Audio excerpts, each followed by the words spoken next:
পাবনায় দুই বাসের মুখোমুখি সংঘর্ষে 2 জন নিহত হয়েছেন। এ ঘটনায় আহত হয়েছেন আরও অন্তত 10 জন। মঙ্গলবার 10 ফেব্রুয়ারি সকাল 7:15টার দিকে পাবনা ঢাকা মহাসড়কের সাথিয়া উপজেলার আতাইকুলা থানার শোলাবাড়িয়া ব্রিজ এলাকায় এই দুর্ঘটনা ঘটে। মাধবপুর হাইওয়ে থানার ভারপ্রাপ্ত কর্মকর্তা মুস্তাফিজার রহমান বিষয়টি নিশ্চিত করেছেন। তিনি জানান, সকালে যাত্রীবাহী শাহজাদপুর ট্রাভেলস বাসটি পাবনা থেকে ঢাকার উদ্দেশ্যে রওনা দেয়।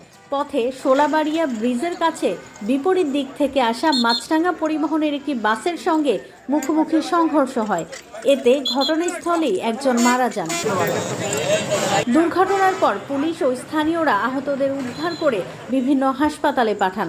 আহতদের মধ্যে একজনকে পাবনা জেনারেল হাসপাতালে নেয়ার পর তিনি মারা যান। মুস্তাফিজার রহমান আরও জানান, তাৎক্ষণিকভাবে নিহত ও আহতদের নাম পরিচয় জানা যায়নি।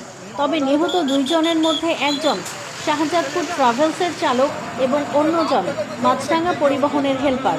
গুরুতর আহত 7 থেকে 8 জন বর্তমানে হাসপাতালে চিকিৎসাধীন রয়েছেন। আজকে সকাল 7টার সময় ঢাকা থেকে পাবনাগামী মাছরাঙা এক্সপ্রেস এবং পাবনা থেকে ঢাকাগামী শাহজাদপুর এক্সপ্রেস 2টা গাড়ি এই শলাগাড়ি নামক স্থানে ওভারটেক করার সময় 2টা গাড়ি মুখোমুখি সংঘর্ষ। মাছরাঙা গাড়ির যে চালক আছে, চালক গুরুতর আহত, হাসপাতালে নেওয়া হয়েছে এবং হেল্পার ঘটনাস্থলে মারা গিয়েছেন। শাহজাদপুর ট্রাভেলসের ড্রাইভার আটকে ছিল এবং সেও মারা গিয়েছেন এবং ইয়ার ড্রাইভার হেল্পার এবং ড্রাইভার 2 জন মারা গেছে। টোটাল আমাদের 2 জন মারা গেছে এবং অসংখ্য বলতে 7-8 জন যাত্রী হয়তো বা গুরুতর আহত আছে। এদেরকে চিকিৎসার জন্য হাসপাতালে পাঠানো হয়েছে, পাবনা হাসপাতালে পাঠানো হয়েছে।